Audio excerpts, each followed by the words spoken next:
Hi there, Emily here with This Yogi Dances. I'm making a little video today, essentially some stability and mobility exercises, but they are specifically geared towards my chair balance class that I will be teaching. So if you are getting this link because you signed up for my chair balance class at BurlyCon, hello, hi, nice to see you early. For those of you who are like, what are you talking about? Sometimes I throw myself around and balance on this here chair, and it's a good time. So these are some easy exercises that you can do to help with some of the skills we'll be working on in that class. If you're just finding this video and you're like, I want a quick something to do to move my legs around that's not sitting in front of my computer at home because I have 8,000 Zoom meetings I do a day, this is also maybe a really good video for you to do. So we're just gonna do a few exercises today, mostly with stabilizing the trunk, but also with a bit of leg mobility too. So, bring yourself to your belly. Stick the arms out in front. If your shoulders are like, this feels like too much with the palms facing one another, you can take more of a goalpost-like action instead of an arms out in front, Superman style. Before we go anywhere, start to engage the body. So I feel my seat squeezing, my thighs squeezing a little bit, and I'll pick my toenails and my knees up off the floor just a little bit. I'll do that same action with my arms, and then I'll do a tiny itty bitty nose touch on the floor. So I already start to feel the body engage.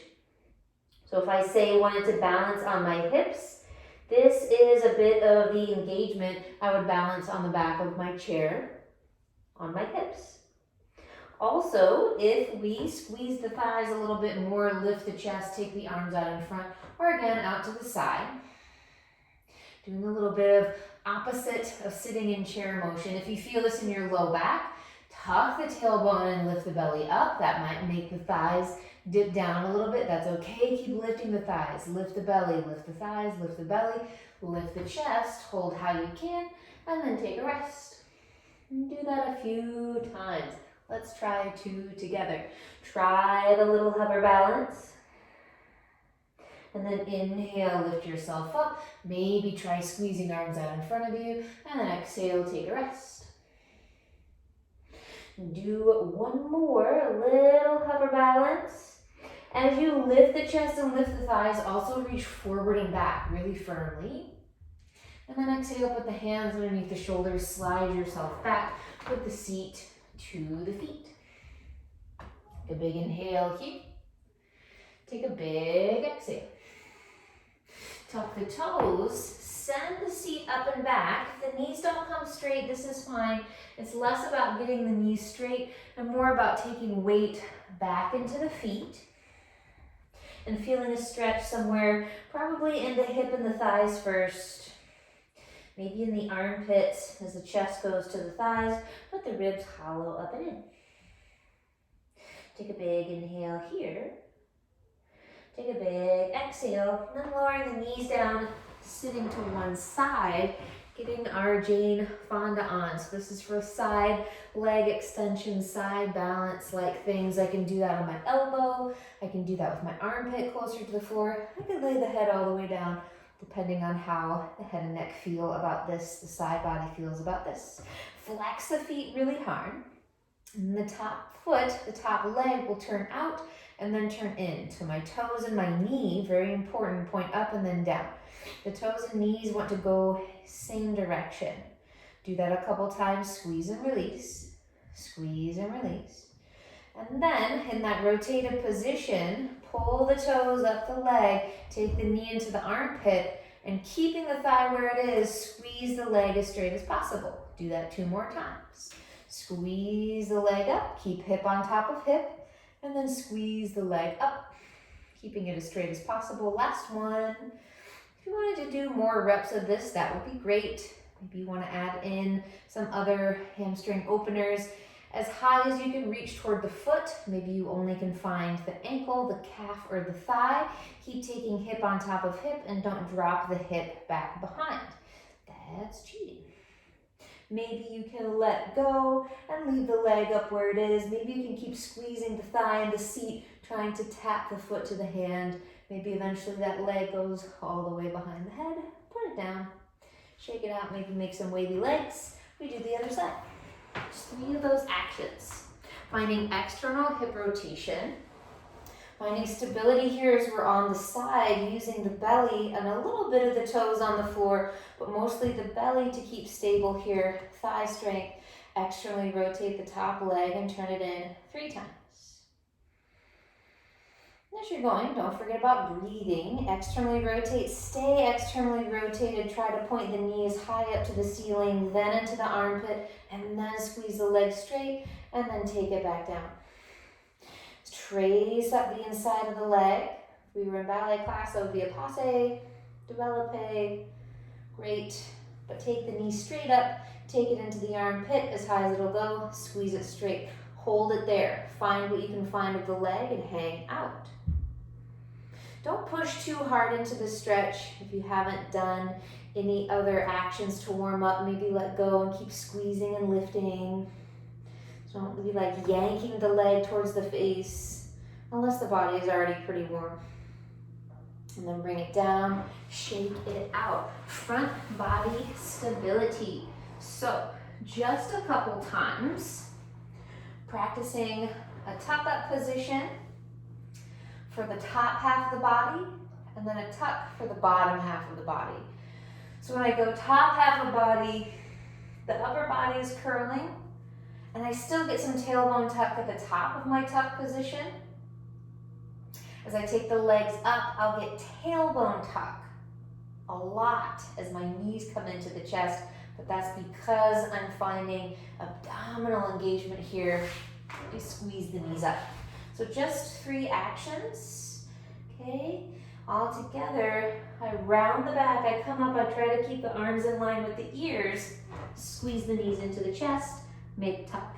Extra credit if you find a balance, not necessary. On the way, if you need to, depending on what's happening with your mobility and strength, find the thighs first and then pull yourself up. That's a thing that you can do, but try to go with a round spine.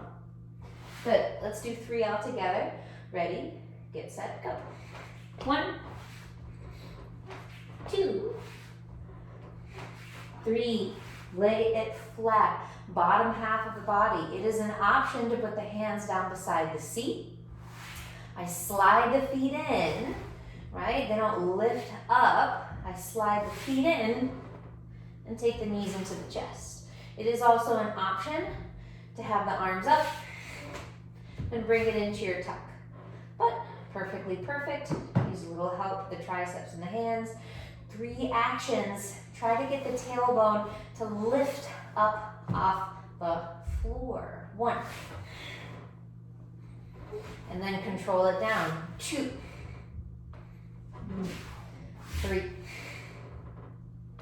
It's okay for the knees and toes to stay a little bit apart for now, but eventually toes together and then knees together. Take a break. Big inhale. Big exhale. Before we do this last action, lifting up.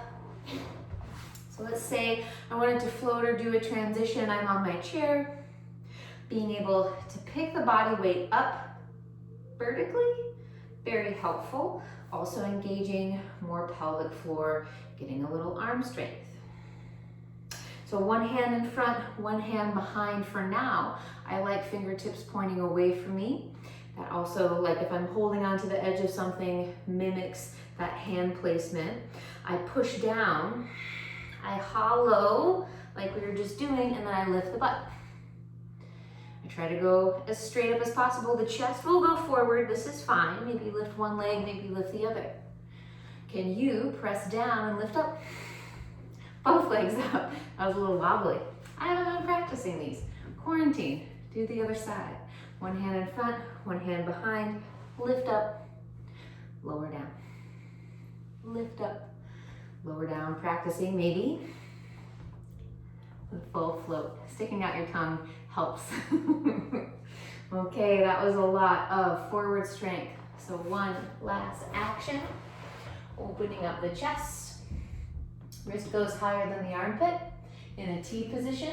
I like wiggling my fingers away. You don't have to. Makes more space feeling in my shoulders. And then take yourself into a little shoulder opener here. It gets different. See if you can see this, and fun and interesting if I lift my fingernails up towards my forearm, right, without flipping my palm. I just lift the palm straight up. I might feel it as I'm out here in a T, just lifting the fingertips up. I already feel that in my nerve lines.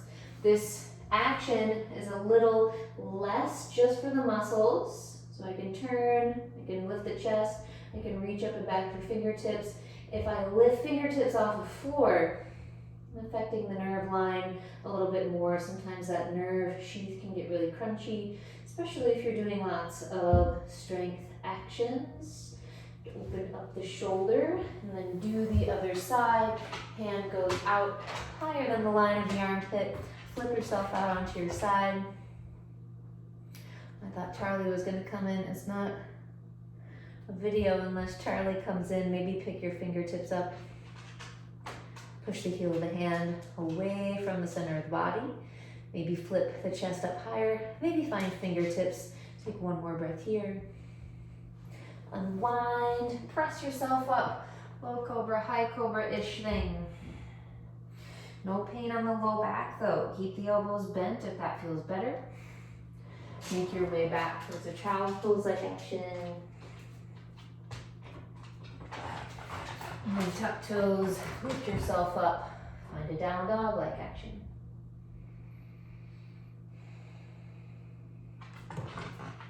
Take one more breath here, and then bring it down. So,